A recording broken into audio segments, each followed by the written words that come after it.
వన్కు స్వాగతం. Senior citizens రాష్ట్ర కార్యదర్శి హరి అశోక్ కుమార్ జన్మదిన వేడుకలు. వయోవృద్ధుల సంరక్షణ, మహిళా చట్టాలపై అవగాహన సదస్సు. Telangana all senior citizens pensioners అసోసియేషన్ల జగిత్యాల జిల్లా శాఖల ఆధ్వర్యంలో ఆ సంఘాల రాష్ట్ర కార్యదర్శి హరి అశోక్ కుమార్ జన్మదినోత్సవం సందర్భంగా వయోవృద్ధుల రక్షణ, పోషణ, సంక్షేమ చట్టంపై సీనియర్ సిటిజన్స్ రాష్ట్ర కార్యదర్శి హరి అశోక్ కుమార్, సఖీ భరోసా, మహిళా చట్టాలపై రిటైర్డ్ జాయింట్ కలెక్టర్ కె కృష్ణారెడ్డిలు అవగాహన కల్పించారు. ఆదివారం Telangana all senior citizens association జిల్లా శాఖ కార్యాలయంలో జరిగిన ఈ అవగాహన సదస్సులో సీనియర్ సిటిజన్స్ పెన్షనర్స్ రాష్ట్ర కార్యదర్శి, జిల్లా అధ్యక్షుడు హరి అశోక్ కుమార్ జన్మదిన వేడుకలు ఘనంగా నిర్వహించారు. ఈ జన్మదిన వేడుకలో 20 మంది నిరుపేద వయోధికులకు పాదరక్షలు, గొడుగులు హరి అశోక్ కుమార్ అందజేశారు.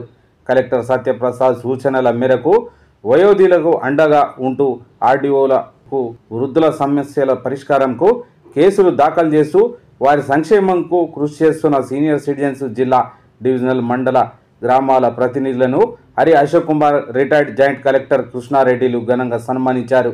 ఈ కార్యక్రమంలో రాష్ట్ర కార్యదర్శి, జిల్లా అధ్యక్షుడు Hari Ashok Kumar, retired joint collector Kandukuri Krishna Reddy, ప్రధాన కార్యదర్శి గౌరిశెట్టి విశ్వనాథం, కౌన్సిలింగ్ అధికారులు పిసి హనుమంత్ రెడ్డి, పబ్బా శివానందం, ఉపాధ్యక్షుడు ఎండి యాకూబ్, ఆర్గనైజింగ్ కార్యదర్శులు పూసల అశోక్రావు, జిల్లా టీబీసీ జేఏసీ జిల్లా మహిళా అధ్యక్షురాలు కస్తూరి శ్రీమంజరి, మహిళా సంఘం జిల్లా అధ్యక్షురాలు గంగం జలజ, పట్టణ అధ్యక్షురాలు సింగం పద్మ, సీనియర్ సిటిజన్స్ జగిత్యాల మండల మహిళా అధ్యక్షురాలు బైరి రాధ, వివిధ సంఘాల నాయకులు, టీఎంజీఓ జగిత్యాల మాజీ అధ్యక్షుడు బి రాజేశ్వర్, సీనియర్ న్యాయవాది P Satish Raj, journalist Alle Ramu, Singam Gangadhar, Singam Bhaskar, Kalagiri Ganga Reddy, MD Iqbal, Syed Yusuf, Yakub Hussain, senior citizens pensioners, TNGO, T revenue, వివిధ యువజన మహిళా సంఘాల ప్రతినిధులు తదితరులు పాల్గొన్నారు. పిల్లలు ఏవైతే తల్లిదండ్రులు నిర్వహిస్తున్న సందర్భంగా ఒక మంచి కార్యక్రమం. మరి రాష్ట్రంలో మన ముఖ్యమంత్రి రేవంత్ రెడ్డి గారు కూడా ఈ వయోవృద్ధుల సంరక్షణ చట్టాన్ని కూడా పకడ్బందీగా అమలు చేయాలని మన ఆదేశాలు జారీ కూడా వారికి మా తెలంగాణ ఆల్ సీనియర్ పక్షాన కృతజ్ఞతలు ఉన్నాం. అట్లాగే మా రాష్ట్ర అధ్యక్షులు అన్నగారు నరసింహారావు గారు, మరి వారు 1900 దాదాపు 2000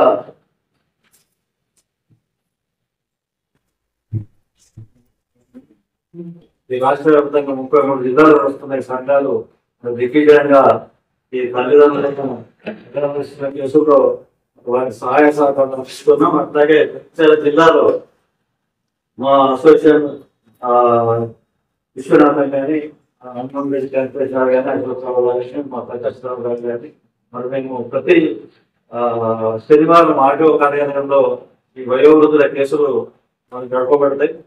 అంటే ఈనాడు వయోవృద్ధులను నిరోధిస్తున్న సంఘటన చాలా జరుగుతుంది.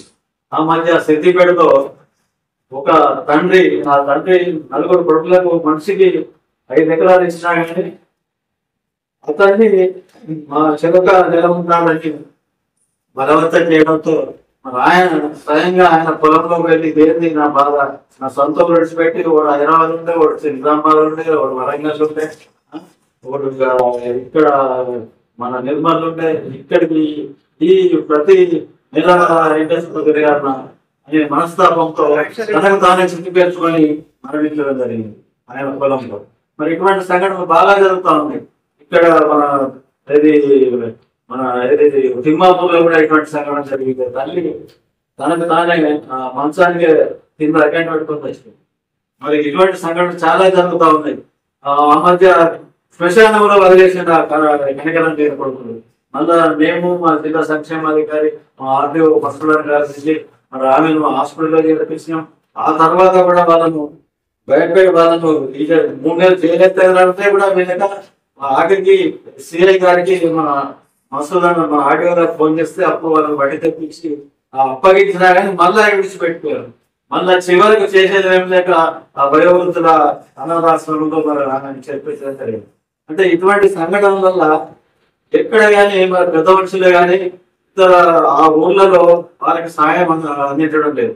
ఒకవేళ మేము అందరం పోయి కౌన్సిలింగ్ చేద్దామన్నా మమ్మల్ని కూడా మీరు ఏందా మీరు ఎందుకు వచ్చారు, మీకు ఏం తెలుసు ఇక్కడ సంగతులు అని మమ్మల్ని ఒక ప్రేరించిన సంఘటనలు కూడా మరి జరిగినాయి. అయినా కూడా మేము ఓపికతో ఈ వయోవృద్ధుల కేసులను అంటే నిరాదర్శన వయోవృద్ధుల కేసులను ఆర్డీఓ గారి దృష్టికి తీసుకొస్తా ఉన్నాం. అట్లాగే 24 గంటలు ఇక్కడనే కూర్చుంటారు వాళ్ళు. పొద్దున్న నుంచి 8 నుంచి 4 దాకా, 4 నుంచి ఒకసారి 10 గంటల దాకా కూడా మా ప్రకాశ్ రావు ఎప్పుడు కూర్చుంటే వినతి పత్రాలు తీసుకుంటాడు.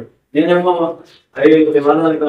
కౌన్సిలింగ్ చేస్తుంటాం. అంటే కొన్ని ఆటో దగ్గర పోకుండా కూడా మేము కౌన్సిలింగ్ కార్యక్రమం మరి ఏమో చేసినాం. దాదాపు ప్రతి శనివారం మేము మాకు శనివారం శుక్రవారం ఏ రోజైనా వాళ్ళకు కౌన్సిలింగ్ చేస్తాం. ఆ కౌన్సిలింగ్ లా వాడు కొడుకులు వినకపోతే అప్పుడు ఆర్డీఓ గారికి మేము ఫిర్యాదు చేసి ఆ కేసును ఆర్డీఓ గారికి సమర్పిస్తాము. అప్పుడు ఆర్డీఓ ప్రతి శనివారం ఆ కేసును పెట్టి వినకపోతే 3 నెలల జైలు కూడా ఇద్దరికి జైలు శిక్ష కూడా శిక్షాలు విధించడం జరిగింది.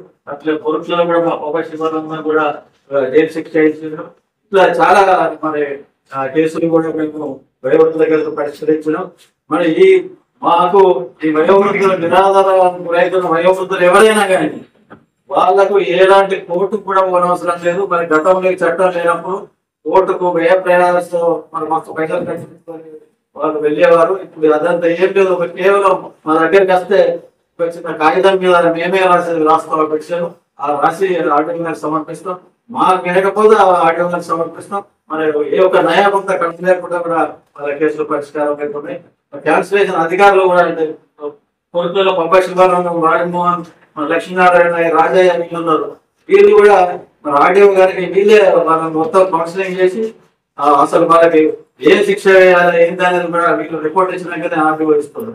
మరి ఇటువంటి మంచి కార్యక్రమాలు చేస్తున్నందుకు మా అసోసియేషన్ సభ్యులను, జిల్లా సభ్యులను అందరినీ కూడా అభినందిస్తా ఉన్నాం. మరి ఇకపోతే మహిళా చట్టాలపై చెప్పాలి.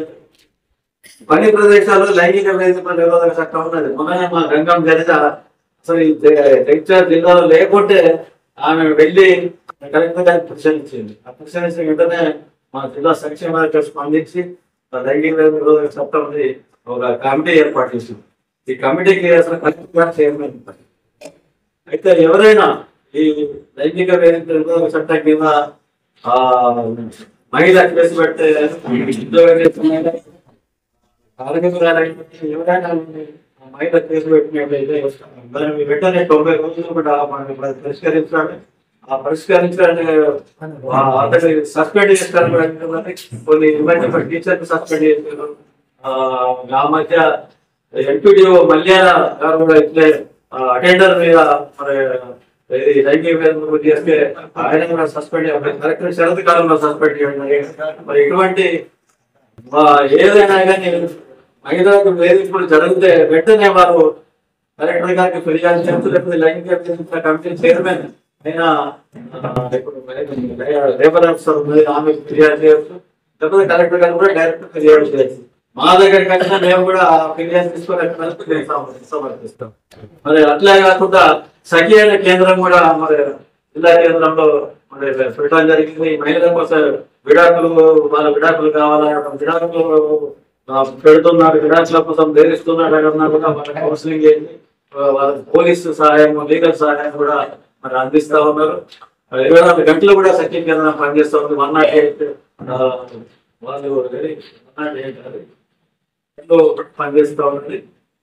ఎవరైనా అట్లాగే పోలీసుల శాఖ పరీక్షా కేంద్రం కూడా ఇటువంటి మహిళలకు వేధింపుల నుంచి రక్షణ పనిచేస్తా ఉన్నది. మరి ఇటువంటి చట్టాలను మహిళలు అందరూ కూడా వినియోగించుకోవాలని మా సీనియర్స్ అసోసియేషన్